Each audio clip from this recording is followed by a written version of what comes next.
جو تم اس باپ کی بیٹی ہوتے ہوئے اس کی بیٹی قرار نہ پا سکیں۔ ساتھ کے ساتھ ڈھیر ساری باتیں کرتے ہوئے اس نے بارہا سوچا۔ 2 دن اور اس سے اگلا دن اس کی بکھری ہوئی مخصوص روٹین والی زندگی میں آنے والے گنے چنے غیر معمولی دنوں میں سے ایک تھا۔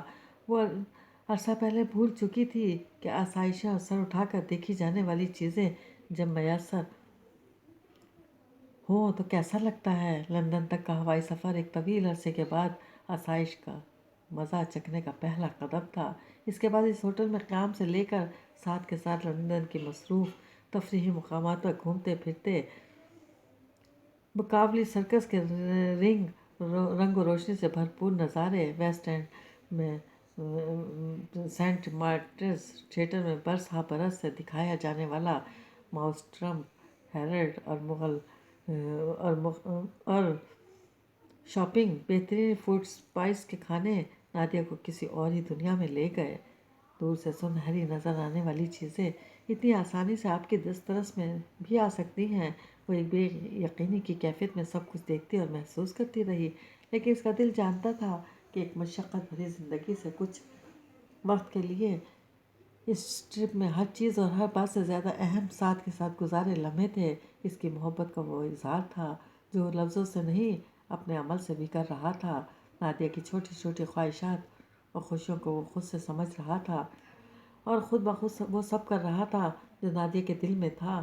اس نے نادیہ کو ضرورت کے کئی کپڑے، جوتے، سویٹر، جیکٹس، ٹائٹس اور مفلر خرید کر دیے، گرم بستر اور اوڑھنے کی گرم چیزوں کی خریداری کی۔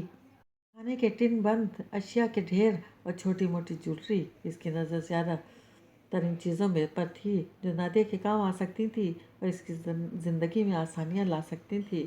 تمہارے اکاؤنٹ میں نے کچھ رقم ٹرانسفر کروائی ہے، دوسری رات ڈنر کے دوران اس نے نادیہ کو بتایا، اور میں آنے والے وقت میں وقتاً فوقتاً کچھ رقم تمہیں بھجواتا رہوں گا۔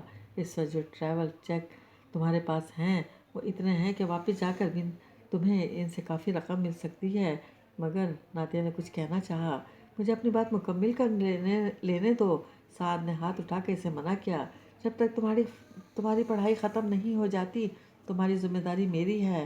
ہاں، جب تم پڑھ لکھ کر اپنا کیریئر بنا لو گی پھر تم مجھے سپورٹ کیا کرنا۔ وہ مسکرایا۔ لیکن تم اتنا سب کیسے مینیج کرو گے اور کیوں کرو گے؟ نادیہ نے بے چینی سے کہا۔ یہ میں اسی رقم سے مینیج کروں گا جو میرے ساتھ ساتھ تمہارا بھی باپ کماتا ہے، اور اتنا کماتا ہے کہ بعض اوقات اسے خود بھی سمجھ میں نہیں آتا کہ اتنی کمائی کا مصرف کیا ہوتا ہے۔ کپڑے ادھیڑ کر بننے کے بجائے بہتر ہے کہ رقم کا کچھ حصہ جائز جگہ اور جائز کام پر استعمال ہو۔ اس نے کہا، ویسے کبھی یہ رقم میری ذاتی اکاؤنٹ سے تمہارے اکاؤنٹ میں منتقل ہوا کرے گی، انہیں پتہ بھی نہیں چلے گا۔ اور جہاں تک اس بات کا سوال ہے کہ میں ایسا کیوں کروں گا، اس نے کانٹا پلیٹ میں رکھتے ہوئے کہا، تو اس کا جواب یہ ہے کہ میرے دل پر جو بوجھ ہے کہ میں اکیلا تمہارا حق بھی کھا رہا ہوں۔ مجھے اپنے لیے میسر ہر چیز کو اپنے لیے جائز کرنے کی خواہش ہے، اور یہ صرف اسی صورت میں ممکن ہے کہ پہلے اپنے ساتھ جائز حقداروں کو ان کا حق پہنچاؤں۔ وہ سر جھٹک کر ہنسا۔ سمجھو اس میں میرا اپنا بھی لالچ ہے، مگر میں ڈیڈی کو جانتی ہوں، وہ ضرورت پڑنے پر تمہیں اپنے پاس سے ایک پیسہ بھی نہیں دیں گے۔ نادیہ نے کہا، نہ دیں؟ وہ بے نیازی سے بولا، مجھے اپنے لیے چاہیے بھی کتنا؟ میری ضرورتیں، دلچسپیاں بہت محدود ہیں، ان کے لیے مجھے بہت زیادہ رقم کی ضرورت نہیں پڑتی۔ ویسے بھی ہر بزنس ڈیل میں میں ڈیڈی کا 50% کا شراکت دار ہوں، اس لیے مجھے کوئی کمی نہیں ہوتی۔ تم فکر مت کرو اور بس باقی فکریں بھی بھول جاؤ۔ اس نے پیار سے نادیہ کے گال کو چھوتے ہوئے کہا، تم اب ایک صحت مند نارمل زندگی گزارو، ڈٹ کر پڑھو، بے فکری سے رہو اور خوش باش نظر آیا کرو، جو کہ تم ہنستے ہوئے بھی محسوس نہیں ہوتی۔ حالانکہ نارملٹیز انسان کو نارمل رہنے نہیں دیتی۔ نادیہ نے سنجیدہ لہجے میں جواب دیا، میں جانتا ہوں اور سمجھتا بھی ہوں۔ وہ سر ہلاتے ہوئے بولا، نہیں، سنی سنائی باتوں کو جاننا اور سمجھنا اور بات ہے۔ نادیہ نے نفی میں سر ہلاتے ہوئے کہا، حقیقت میں ان حالات سے گزرنا اور بات ہے۔ تمہیں پتہ ہے کہ حالات کی اب نارملٹیز کو ایک شکار میں بھی ہوں۔ سار نے نادیہ کی طرف دیکھتے ہوئے کہا۔ نادیہ نے استجاب سے اس کی طرف دیکھا۔ وہ یوں سر ہلا رہا تھا جیسے کہہ رہا ہو، میری بات کا یقین کر لو، میں بھی نارمل نہیں ہوں۔ پھر اس نے اٹھنے سے پہلے نادیہ کو بتایا، نادیہ نے دکھی ہوتے ہوئے اس کی طرف دیکھا اور بے اختیار اس کے سینے سے لگ گئی۔ آئی لو یو سعاد، روتے ہوئے کہہ رہی تھی۔ I love you to my dear sister, اس نے نادیہ کے بال سہلاتے ہوئے کہا۔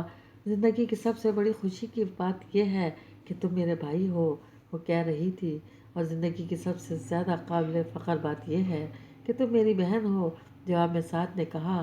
مشکل اور ناموافق ترین حالات میں سر بلند رکھ کر جینے والی میری پیاری بہن، مجھے تم پر فخر ہے۔ اس نے نادیہ کو خود سے علیحدہ کر کے اپنے ہاتھ سے اس کے آنسو پوچھے اور اس کا سر سہلایا تھا۔ چلو اب تمہیں فلائٹ میں تھوڑا وقت باقی ہے۔ پھر اس نے نادیہ کو دونوں شانوں پر ہاتھ سے دباؤ ڈال کر اسے بہت ہمت باندھنے کا عزم دیتے ہوئے کہا۔ اگلی بار جب ہم ملیں گے تو میرا وعدہ ہے کہ میں خوب سیر کراؤں گا۔ اس بار وقت کم تھا، اس نے اسے بچوں کی طرح بہلایا تھا۔ جواب میں نادیہ ایک زبردست مسکراہٹ کے ساتھ مسکرائی تھی۔ ایک بار پھر جدائی کے ساتھ واپس جاتے ہوئے نادیہ نے سوچا، اس بار نہ جانے کتنے ماہ و سال کے لیے۔ مانو نے ایک سوشل ویب سائٹ پر اپنا اکاؤنٹ کھول رکھا تھا۔ سید پور میلے کے میوزیکل فیسٹیول کے گانے سنتے ہوئے وہ اپنے لیے آنے والے نوٹیفیکیشنز دیکھ رہی تھی۔ اسی دم سے ویب سائٹ پر مختلف کمپنیوں کے صفحات کے اشتہار نظر آئے۔ انہی اشتہارات میں ایک صفحہ اسلام آباد میں واقع چیئر باکس ریسٹورنٹ کا بھی تھا۔ مانو نے وہ صفحہ کھول کر اس کی تفصیلات دیکھی اور اسے اپنے پسندیدہ صفحات میں شامل کر لیا۔ اس صفحے پر ریسٹورنٹ کی تمام معلومات دی گئی تھی اور اسے رابطہ کرنے کے لیے فون نمبر بھی موجود تھے۔ ایک دم مانور کے ذہن میں خیال بجلی کی طرح کوندا۔ اس نے سراج سے قریب رکھے سیل فون اٹھایا اور اس صفحے پر دیے گئے ریسٹورنٹ کے نمبروں میں سے ایک نمبر ملانے لگی۔ 3-4 بار بیل ہو جانے کے بعد دوسری طرف سے کال وصول کر لی گئی۔ مانو نے ریسٹورنٹ کا نمبر ہونے کی تصدیق کر لینے کے بعد ریسٹورنٹ کے مالک ابراہیم سے بات کرنے کی خواہش ظاہر کی۔ آپ دوسرے نمبر پر کوشش کریں، جواب میں سے یہ الفاظ سننے کو ملے۔ اس نے فون بند کر دیا، دوسرا نمبر ملایا۔ اس بار جو بھی چوتھی بیل پر فون اٹینڈ کر لیا گیا۔ مجھے چیئر باکس کے مالک ابراہیم صاحب سے بات کرنی ہے، مانو نے تیزی سے کہا۔ جی فرمائیے، میں بات کر رہا ہوں، دوسری جانب سے کہا گیا۔ مانو کو چند لمحوں تک اپنے کانوں پر یقین نہیں آیا۔ ابراہیم صاحب، آپ کے دوست سعد سلطان کہاں ہیں؟ مزید کوئی بات کیے بغیر اس نے وہ سوال کیا جسے کرنے کے لیے وہ یہ کال کر رہی تھی۔ آپ کون؟ دوسری جانب سے پوچھا گیا۔ میں ماہنور ہوں، آپ نے سعد کے ساتھ مجھے اپنے ریسٹورنٹ میں انوائٹ کیا تھا۔ اپنی آواز کی لڑکھڑاہٹ پر قابو پانے کی کوشش کرتے ہوئے اس نے ابراہیم کو یاد دلایا۔ اوہ اچھا، دوسری جانب سے پہچان لیے جانے پر اس کا دل بلیوں اچھلنے لگا۔ کوئی لمحہ جاتا تھا کہ اس بہروپیے کی چالاکیوں سے پردہ اٹھتا تھا۔ سعد تو ملک میں نہیں ہے، وہ ایک ٹریڈ فیئر کے سلسلے میں فرینکفرٹ گیا ہوا ہے۔ آپ کو اس سے ابراہیم کی بات درمیان میں کٹ گئی اور فون سے ٹوں ٹوں کی آواز آنا شروع ہو گئی، مگر مانو اس آواز کو نہیں سن رہی تھی۔ اس کا ذہن اور کان ایک ہی جملے پر اٹک گئے تھے۔ سعد تو ملک میں نہیں ہے، وہ ایک ٹریڈ فیئر کے سلسلے میں فرینکفرٹ گیا ہوا ہے۔ وہ ایک ٹک سامنے کی دیوار کو دیکھے چلی جا رہی تھی۔ عبدالرحیم ڈھاکہ گیا ہوا تھا۔ جب صاحب پچھلی بار یہاں آئے تو فیل نے سعد کو بتایا، اسی لیے وہ گھر کے بجائے ہوٹل میں ٹھہرے۔ یہاں انہیں عبدالرحیم کے بنائے ہوئے سی فوڈ کی کھینچ ہی لے آتی ہے، وہ کہہ رہا تھا۔ تو فیل اس گھر کا ہاؤس کیپر تھا، ڈیڈی نے لندن میں خرید رکھا تھا۔ 2 سال پہلے ان کے کاروبار کے سلسلے میں اکثر یہاں آنا پڑتا تھا، اسی لیے انہوں نے یہ گھر خریدا تھا۔ تو فیل پاکستانی تھا جو کئی سال پہلے لندن آ بسا تھا۔ تو فیل کی شکل میں ڈیڈی کو بہترین ہاؤس کیپر مل گیا تھا۔ تو فیل اور اس کی بیوی شاہدہ گھر کی دیکھ بھال کرتے تھے اور عبدالرحیم نے گھر کا بہت خوبی سے خیال رکھا ہوا تھا۔ اب ڈیڈی اور وہ خود کافی عرصے بعد ادھر آتے تھے، اس لیے گھر کے 2-3 کمرے بند ہی رہتے تھے۔ ابھی کل ہی میں نے صاحب کے کمرے کی صفائی کروائی۔ خلیل تو فیل سعد سے کہہ رہا تھا جو لندن میں 2 روز قیام کی آخری رات گزارنے یہاں آیا تھا، ان کی کچھ فائلز یہاں رکھی ہیں، اب آپ آئے ہو تو ایک نظر دیکھ لو، اگر اب وہ اتنی اہم نہیں رہیں تو ان کو ضائع کر دیا جائے۔ تو فیل کی بیوی شاہدہ نے سعد سے کہا۔ سعد اپنے گھر میں کبھی ڈیڈی کے کمرے میں نہیں گیا تھا، اس کی سمجھ میں نہیں آیا کہ وہ شاہدہ کی بات مان کر ان کے کمرے میں جا کر فائل دیکھے یا وہیں منگوا کر انہیں دیکھ لے۔ اور سال پیچھے جو فوٹو صاحب نے ریجنٹ اسٹریٹ میں بنوایا تھا وہ ہم نے بڑا کروا کر صاحب کے کمرے میں لگوا لیا ہے، وہ بھی دیکھ لیں۔ عبدالرحیم نے مسکراتے ہوئے کہا۔ تو اسے ناچار ڈیڈی کے کمرے میں آنا پڑا۔ کمرے کا فرنیچر سادہ مگر قیمتی تھا۔ بائیں دیوار پر وہ تصویر فریم میں سجی تھی جو عبدالرحیم سے دکھانا چاہ رہا تھا۔ اس نے سرسری نظر تصویر پر ڈالی اور طفیل کی بنائی فائلز دیکھنے لگا۔ طفیل بھائی، یہ سب تقریباً غیر اہم ہیں، ان کو بے شک ضائع کروا دیجیے۔ وہ وہیں کھڑا ایک کے بعد ایک فائل دیکھتے ہوئے بولا، کوئی بھی نہیں چاہیے۔ اس نے سر اٹھا کر طفیل کی طرف دیکھا اور فائلز ٹیبل پر رکھ دیں۔ اسی دوران اس کی نظر انہی فائلز کے نیچے رکھے ایک فولڈر پر پڑی۔ فولڈر باقی فائلز سے شکل میں مختلف تھا۔ اس نے بے دھیانی سے فولڈرز کا کور کھولا اور بری طرح چونک گیا۔ فولڈر کے اندر موجود ایک چھوٹے فولڈر پر سنہری حروف میں الفاظ درج تھے، مائی پورٹ فولیو فرام فضا ظہور، میرا فنکارانہ کام فضا ظہور۔ تمہیں نہیں لگتا کہ پچھلے کئی سالوں کے دوران تم خاصی ڈل زندگی گزار رہے ہو؟ کیا تمہیں بوریت محسوس نہیں ہوتی؟ کسی دوست کی کہی یہ بات بلال سلطان کو اس رات سونے سے پہلے یاد آئی تھی۔ وہ سارا دن بہت مصروف گزرا تھا۔ اس صبح ہی کو وہ اپنے بزنس میٹنگز کے لیے کراچی پہنچے تھے۔ بزنس میٹنگ کو گویا زندگی کے معمولات کا حصہ بن گئی تھی، اور اب تو کسی بھی ایسی میٹنگ میں شریک ہونے سے پہلے انہیں اس کے چھوٹے مگر اہم نکات کا علم ہوتا تھا۔ جن وفود اور افراد سے ان کی ملاقات ہونے والی تھی، ان کے بارے میں ان کا سیکرٹری نے کوئی بریفنگ نہ بھی دیتا تو بھی انہیں معلوم ہوتا تھا کہ فلاں متوقع ملاقاتیوں کے مزاج، تکنیکی خوبیاں اور خامیاں کیا ہو سکتی تھیں۔ ایسی میٹنگ میں اب ان کا کوئی ایک لمحہ بھی ضائع ہونے نہ پاتا تھا۔ انہوں نے دن بھر کی مصروفیات کو یاد کیا اور اپنے دوست کی بات یاد آ جانے پر خود اپنے آپ سے ایک سوال کیا، کیا تمہیں اپنی زندگی ڈل لگتی ہے بلال سلطان، اور تمہیں بوریت محسوس ہوتی ہے؟ میں نے کبھی خود کو اتنا فارغ رہنے ہی نہیں دیا کہ بورنگ اور بوریت جیسے احساسات سے میرا سامنا ہو جائے۔ انہوں نے خود کو ایک ایسا جواب دیا جس کے بارے میں انہیں کوئی مغالطہ نہیں تھا، لیکن کیا یہ فطری زندگی ہے؟ کیا اس میں بہت کچھ ایسا نہیں ہے جو غیر فطری سا لگتا ہو؟ ایک اور سوال ذہن میں آیا۔ انہوں نے اپنے ذہن کو اپنے دل میں کسی سوال پر داد دی۔ میری زندگی میں یقیناً ایک شدید قسم کی کمی ہے۔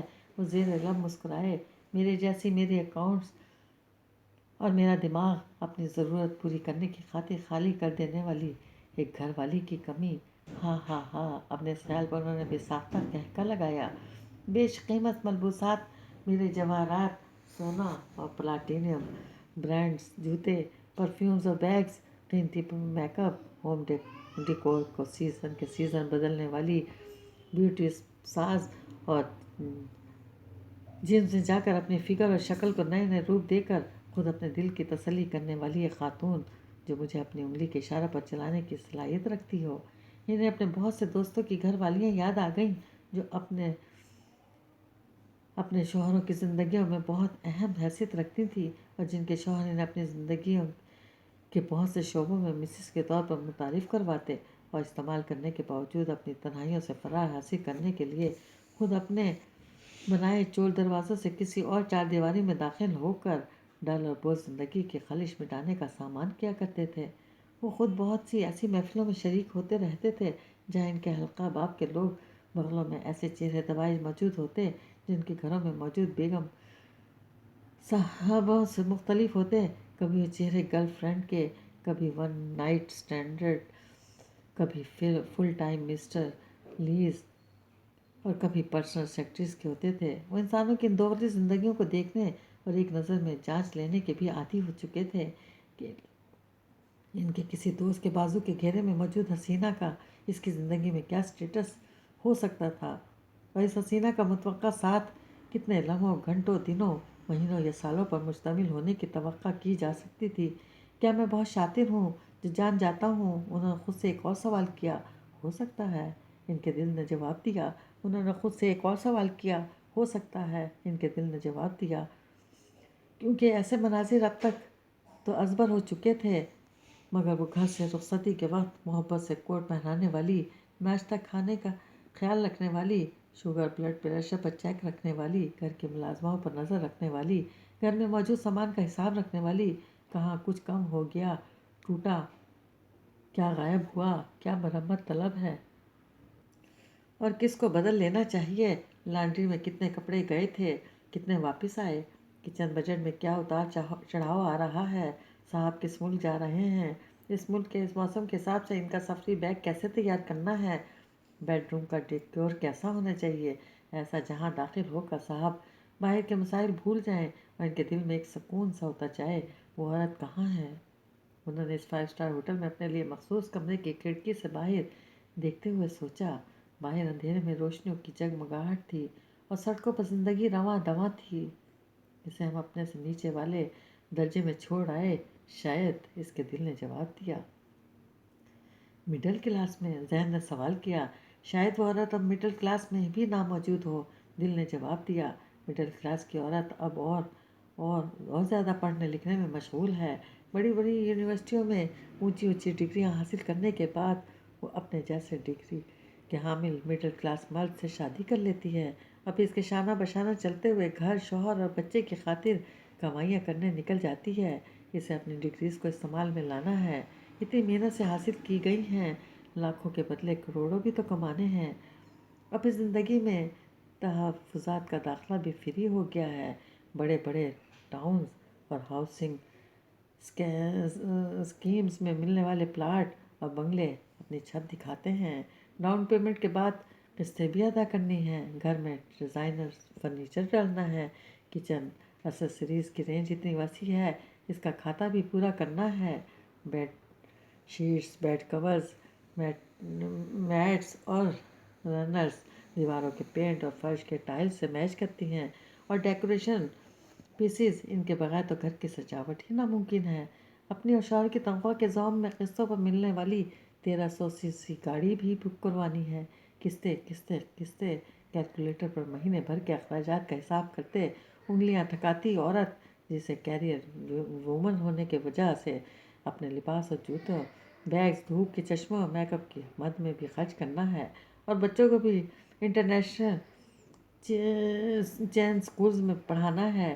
مہینے کی فیس کے علاوہ جہاں سے colour day, get together, one dish اور اسٹڈی ٹرپس کے مد میں بھی اخراجات کے لیے چٹھیاں آتی ہی رہتی ہیں، اور اس سب کا نتیجہ تھکی تھکائی مڈل کلاس عورت ہائی کلاس اور اپنے درمیان کا خلا عبور کرنے کے لیے ہائی جمپیں لگا لگا کر اپنا ہائی کلاس کے بیریئر پر جمانے کی کوشش کرنے کے بعد جب تھکی ہاری گھر پہنچتی ہے تو کہاں کا کچن اور کیسے گرما گرم تازہ کھانے فریزر میں رکھے منجمد کھانوں کے ڈبے نکال کر مائکرو ویو اوون میں رکھ کر گرم کرتی ہے۔ اگر ماسی میسر ہے تو چپاتیاں ڈلوائیں، ورنہ کبھی مارے باندھے خود چپاتیاں ڈالیں، کبھی شوہر سے کہہ کر روٹیاں یا نان منگوا کر کھانا ڈائننگ ٹیبل پر پٹکتی، بچوں کے ہوم ورک ڈائری دیکھ کر الرٹ ہوتی، ان کو ہوم ورک کراتے، کبھی اونگتی، کبھی آنے والی کل کی تیاری کے لیے چوکنی بیچاری عورت، اسے کہاں یاد رہتا ہے کہ صبح خود اپنی اور بچوں کی تیاری میں شوہر کو کوٹ بھی پہنانا ہے، اس کے جوتے بھی پالش کرنے ہیں، اس کو محبت بھری مسکراہٹ کے ساتھ رخصت کرتے ہوئے آج جلدی گھر آئیے گا جیسا جملہ بھی بولنا ہے، اس کے حواسوں سے بریڈ ہے یا نہیں، جیم تو ختم نہیں ہو گیا، فریج میں کتنے انڈے باقی ہیں، اور پیاز لال تھی، دودھ والے نے کا بل، کسی بچے کی نوٹ بک، موبائل فون کا کریڈٹ جیسے مسائل ہٹیں تو بیچارے شوہر کا خیال کبھی ذہن میں در آئے۔ اور بلال سلطان نے جھرجھری سی لی اور کمرے میں ٹہلتے ہوئے سامنے کی دیوار پر سجی پینٹنگ کے قریب رک کر اسے غور سے دیکھنے لگے۔ طبقہ سوم کی عورت پینٹنگ میں خوبصورت رنگوں کے امتزاج سے ایک علامتی ہیولا سا بنا تھا، اسے سمجھنے کے لیے ذہن پر زور دینے کے تردد سے بچتے ہوئے انہوں نے اپنی سوچ کا دائرہ ایک اور سمت مرکوز کر دیا، جو اگر سگھڑ ہے تو کسی دکاندار، کلرک، چپراسی، دیہڑی دار مزدور، مستری، مکینک، ترکھان یا دودھ دہی والے کی بیوی ہونے کے باوجود چھوٹی چھوٹی بچیوں اور بڑے بڑے سلیقوں سے گھر کا انتظام توازن میں رکھ سکتی ہے، مگر آج کے دور میں وہ بھی کیا کرے، اس کی زندگی میں موبائل فون اور ٹی وی داخل ہو گئے ہیں، شوہر کو کام پر اور بچوں کو اسکول بھیج کر اسے باری باری سب رشتہ داروں کی خیر خیریت موبائل فون کے ذریعے دریافت کرنی ہے، کسی کے گھر میں کس بات پر جھگڑا ہوا، اس گھر کے مرد نے باہر سے روپے بھیجے، کس کی کمیٹی نکلی، کون بیمار ہوا، کون شادی پر گیا، کس نے کیا پکایا۔ مہنگائی کا رونا تو بہت ضروری ہے، پھر بھی اس نے 150 روپے میں ملنے والے کئی ڈیکوریشن پیسز خرید لیے ہیں۔ منّے کے ابا سے نظر بچا کر لون یا کاٹن کا نیا جوڑا بھی خرید لیا ہے۔ لیس اور فیتوں کی دکان پر 2 گھنٹے لگا کر 500 روپے میٹر میں بکنے والی لیس 250 میں خریدنے کا کارنامہ بھی سر انجام دے لیا ہے۔ آمدنی کم ہے تو کیا ہوا، بچے بہترین انگریزی اسکول میں پڑھ رہے ہیں، آخر عمر بھر کی کمائی بچے ہی تو ہیں، انہی کے لیے تو منّے کے ابا دن بھر کمائی کرتے ہیں۔ 2-2.5 گھنٹے خیر دریافت کرنے میں گزارنے کے بعد اسے گھر سمیٹنے اور بکھرے برتن دھونے کا خیال آتا ہے۔ اگر وہ ساس سسر دیور نندوں کے ساتھ رہتی ہے پھر تو بڑبڑاہٹ اس کا حق ہے، ایک اس کی جان ہے اور ہزاروں جھنجھٹ ہیں۔ رات بھی وہ ڈرامے مس کر گئی تھی، اب دوبارہ ٹیلی کاسٹ ہوں گے، اس سے پہلے سے باقی کام نمٹانے ہیں۔ مارننگ شوز تو چھوڑے جا ہی نہیں سکتے، وہاں آنے والی لڑکیوں کے لباس دیکھ کر ہی تو اپنے کپڑے ڈیزائن کرنے ہیں۔ مارے باندھے الٹے سیدھے کام ختم کیے، 2-3 ڈرامے دیکھنے کے بعد اب اسے ٹوکری اٹھا کر سودا سلف لانا ہے۔ برقعے میں خود کو پھنسا کر وہ ٹوکری لیے مارکیٹ کا رخ کرتی ہے۔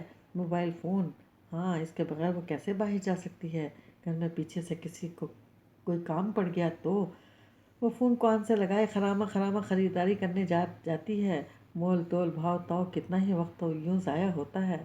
گھر واپسی تک دوپہر چڑھ گئی، کھانا بنانے تک بچے اسکول سے واپس آئے، انہیں کھانا کھلا کر ٹیوشن والی ٹیچر کے گھر چھوڑنا ہے، ان کے یونیفارم دھونے ہیں۔